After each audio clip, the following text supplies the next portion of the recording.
आज हम बात करने वाले हैं जिंदगी के एक बहुत ही गहरे और दिलचस्प मौजू पर। जिंदगी का मकसद कैसे तलाश किया जाए।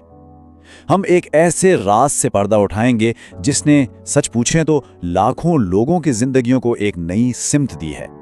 अच्छा, तो चलें इस सारी बात को एक सवाल से शुरू करते हैं। कभी सोचा है कि दुनिया में कुछ लोग 100 साल से भी ज्यादा लंबी, सेहतमंद और खुशगवार जिंदगी कैसे गुजार लेते हैं? आखिर उनका राज क्या है? तो इस राज को जानने के लिए हमें सफर करना पड़ेगा जापान के एक छोटे से जजीरे का, जिसका नाम है ओकिनावा। ये जगह दरअसल दुनिया के उन चंद खास इलाकों में से एक है जिन्हें ब्लू जोन्स कहते हैं। मतलब ये वो जगह हैं जहां लोग गैर मामूली तौर पर लंबी उम्र पाते हैं। देखें, ओकिनावा को जो चीज खास बनाती है ना, वो सिर्फ लंबी उम्र नहीं है। हाँ, ये सच है कि यहाँ दुनिया में सबसे ज्यादा लंबी उम्र वाले लोग रहते हैं, लेकिन असल बात यह है कि वो अपनी जिंदगी के आखिरी दिनों तक बिल्कुल एक्टिव, खुश और अपनी कम्युनिटी का एक अहम हिस्सा बने रहते हैं।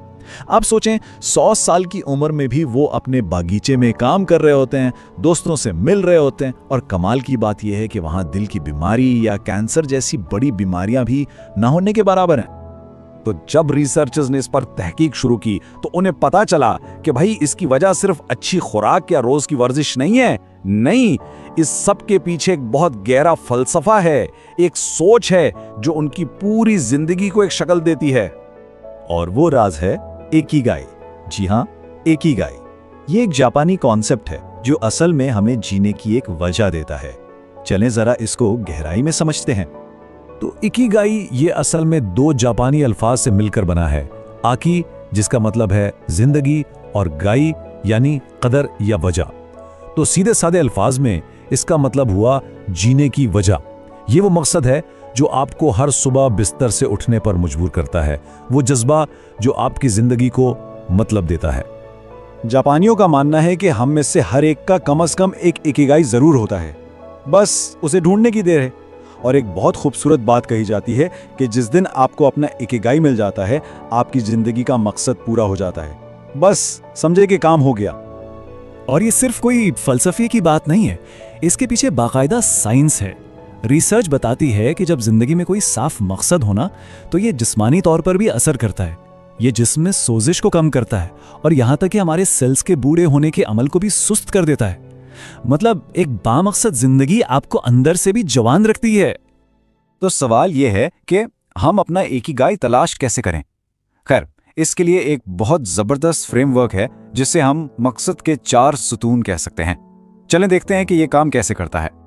ये पूरा का पूरा फ्रेमवर्क जो है ना, ये सिर्फ 4 बुनियादी सवालों पर खड़ा है, और इन सवालों के जवाबात देने के लिए आपको अपने अंदर झांकना पड़ेगा, और यही चीज आपको अपने इकिगाई तक पहुंचने में मदद देगी।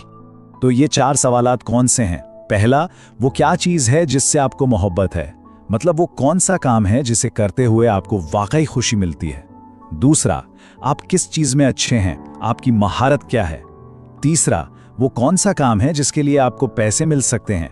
और चौथा और बहुत अहम, दुनिया को किस चीज की जरूरत है। अब यहां से बात असल में दिलचस्प होती है। जब ये सवालात आपस में मिलते हैं ना, तो कुछ खास चीजें बनती हैं। जैसे जो काम आपको पसंद है और आप उसमें अच्छे भी हैं, वो बन जाता है आपका जुनून यानी पैशन। जिस काम में आप अच्छे हैं और उसके पैसे भी मिलते हैं, वो बन गया आपका पेशा यानी प्रोफेशन।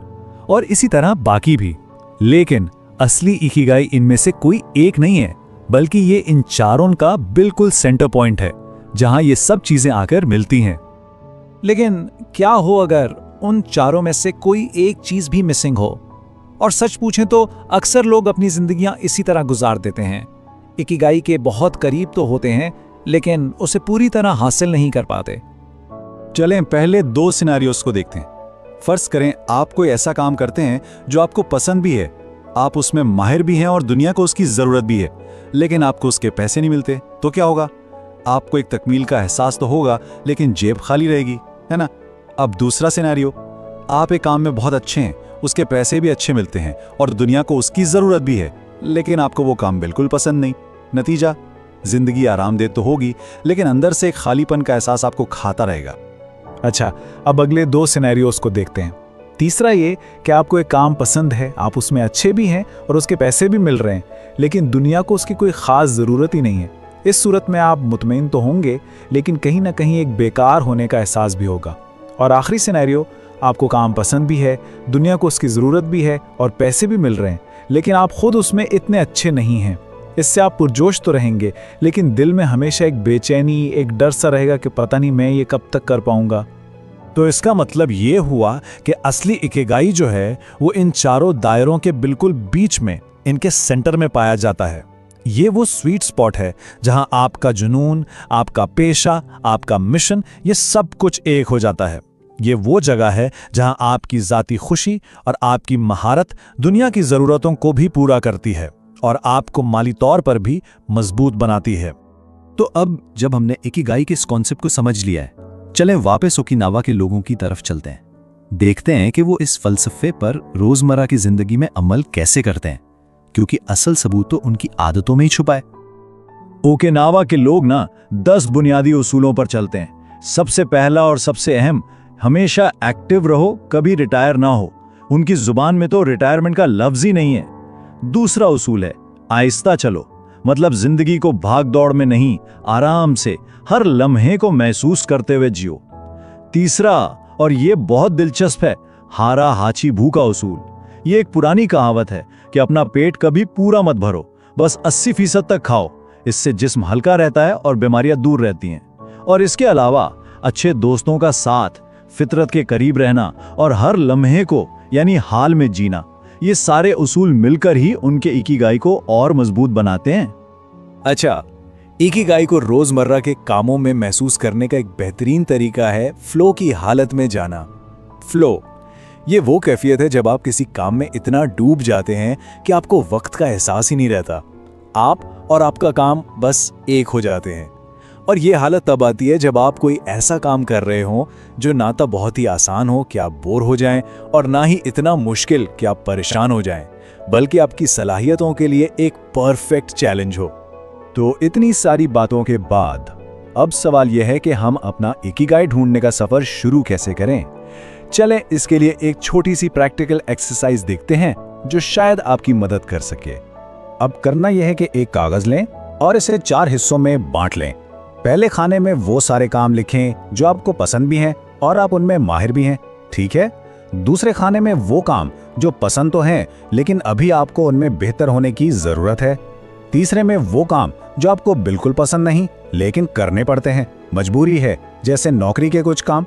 और चौथे खाने में वो काम जो ना आपको पसंद है और ना ही आप उनमें अच्छे हैं। अब अपनी इस लिस्ट को गौर से देखें। आप देखेंगे कि ज्यादातर लोग अपना ज्यादातर वक्त नीचे वाले 2 खानों में गुजार देते हैं, यानी तीसरे और चौथे क्वाड्रेंट में। हमारा मकसद यह है कि हम शऊरी तौर पर जानबूझकर अपना वक्त ऊपर वाले 2 खानों यानी पहले और दूसरे में ज्यादा से ज्यादा गुजारने की कोशिश करें, क्योंकि आपका जुनून और आपका मुमकिना इकिगाई वहीं कहीं छुपा हुआ है। और आखिर में एक बात याद रखना बहुत जरूरी है, इकिगाई कोई ऐसी चीज नहीं है जो एक दिन अचानक आसमान से आप पर उतर आएगी। नहीं, ये कोई मंजिल नहीं है, ये एक मुसलसल सफर है। आप इसे सिर्फ सोचने से नहीं बल्कि कुछ करने से, नई चीजें आजमाने से और खुद को वक्त के साथ साथ समझने से ही दरियाफ्त कर सकते हैं। तो चलें आज की इस गुफ्तगू को हम इसी एक गहरे सवाल पर खत्म करते हैं कि आपके सुबह उठने की असल वजह क्या है। हमारे साथ जुड़े रहने का बहुत शुक्रिया। अगर आपको ये बातें पसंद आए तो इस काविश को लाइक करें, सब्सक्राइब करें और इसे अपने उन दोस्तों और घर वालों के साथ जरूर शेयर करें जो अपनी जिंदगी को अपग्रेड करना चाहते हैं।